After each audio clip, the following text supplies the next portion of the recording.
নমস্কার বন্ধুরা, সুপ্রিম কোর্টে টেটের রিভিউ পিটিশনস মামলায় নতুন আপডেট যোগ হয়েছে, যেটি সুপ্রিম কোর্ট থেকে আপনাদের শেয়ার করব। তার পাশাপাশি যে রিভিউ পিটিশন মামলা, সেখানে নতুন 3টি অর্ডার যোগ হয়েছে অনারেবল জাস্টিস দীপঙ্কর দত্তের ডিভিশন বেঞ্চের, এবং সেখানে পশ্চিমবঙ্গের শিক্ষক সংগঠন যুক্ত রয়েছে। এবং কি ডিটেলস পাওয়া যাচ্ছে সেটি আপনাদের সঙ্গে শেয়ার করব আজকের ভিডিওর মাধ্যমে। তো চলুন শুরু করা যাক আজকের ভিডিও। দেখতেই পাচ্ছেন যে স্টেট অফ উত্তরপ্রদেশ, অর্থাৎ এটি যে রিভিউ পিটিশনস, সেখানে একেবারে কজ লিস্টের সিরিয়াল নাম্বার পেয়ে গেছে এই মামলা। দেখুন, honourable justice Dipankar Dutta and honourable justice Manmohan, এই যে দুজনের ডিভিশন বেঞ্চ, এখানে কজ লিস্টের সিরিয়াল নাম্বার দেখুন 301, এবং যেটি অর্ডারে উল্লেখ ছিল 28শে এপ্রিলের, যে এটি দুপুর 2টোর সময় হিয়ারিংয়ের জন্য রাখতে হবে। তো আশা করা যায় ঠিক সেরকম সময়ে কিন্তু এটি হিয়ারিংয়ে উঠতে চলেছে, অর্থাৎ 13ই মে কনফার্মড রিভিউ পিটিশনের হিয়ারিং হচ্ছে ওপেন কোর্টে। এবার দেখুন, এই মামলার সঙ্গে যে নতুন যে জাজমেন্ট বলছিলাম, নতুন 3টি অ্যাড হয়েছে। দেখুন, 28শে এপ্রিল যেটি মেন কেস, অর্থাৎ রিভিউ পিটিশন যে মেন কেস, এখানে যে 13ই মে লিস্টেড হবে সেটি উল্লেখ রয়েছে। তার পাশাপাশি দেখুন 6ই মে এবং 7ই মে মোট 3টে নতুন করে অর্ডার বা জাজমেন্ট রয়েছে। কি রয়েছে সেটি এবার একটু আমরা দেখে নেব। প্রথমে 6 মে, সেখানে দেখুন all post graduate teachers welfare associations, এটি ওয়েস্ট বেঙ্গলের শিক্ষক সংগঠন আপনারা জানেন, versus V Vanaja and others.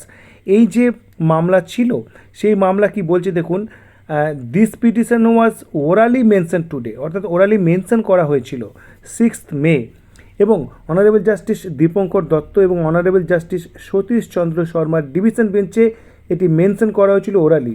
কি অর্ডার দেওয়া হচ্ছে দেখুন, list the review petitions along with review petitions diary number 53434, অর্থাৎ উত্তরপ্রদেশের যে রিভিউ পিটিশন তার সঙ্গে এটিকে প্লেস করতে বলা হচ্ছে অন 13th মে 2026, অর্থাৎ all post graduate teachers welfare অ্যাসোসিয়েশনের যে মামলা, সেটি ট্যাগড হয়ে গেল এই যে মূল রিভিউ পিটিশনস তার সঙ্গে।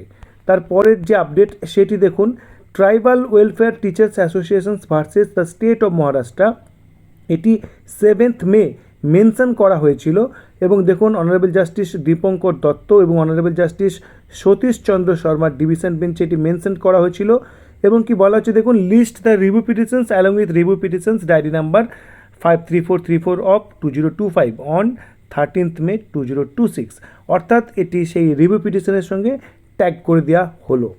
তারপরে দেখুন, যে জম্মু কাশ্মীরের যে শিক্ষক সংগঠন, তার যে মামলাটি ছিল সেটির ক্ষেত্রে কি বলা হচ্ছে, যে applications for hearing of the review petitions in the open court R allowed, অর্থাৎ ওপেন কোর্টটা অ্যালাউড করা হলো, এবং এটিকেও কিন্তু ট্যাগ করা হলো 53434, এবং যেটি 13ই মে কিন্তু হিয়ারিং হতে চলেছে।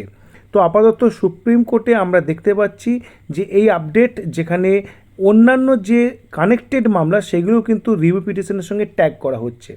প্রসঙ্গত জানিয়ে রাখি যে এই মামলাগুলির পরেও কিন্তু নতুন করে আরও 2-3টি রিভিউ পিটিশনস কিন্তু অলরেডি ফাইল রয়েছে, এবং সেগুলি এখনও পর্যন্ত মূল রিভিউ পিটিশনস, অর্থাৎ উত্তরপ্রদেশ সরকারের যে মামলা তার সঙ্গে ট্যাগড হয়নি।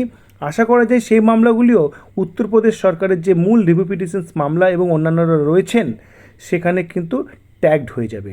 আপাতত সবার নজর কিন্তু 13ই মে 2026 দুপুর 2টোর সময়। ধরের জন্য অবশ্যই চ্যানেলটি সাবস্ক্রাইব করুন এবং ভালো লাগলে ভিডিওটি শেয়ার করুন। ধন্যবাদ।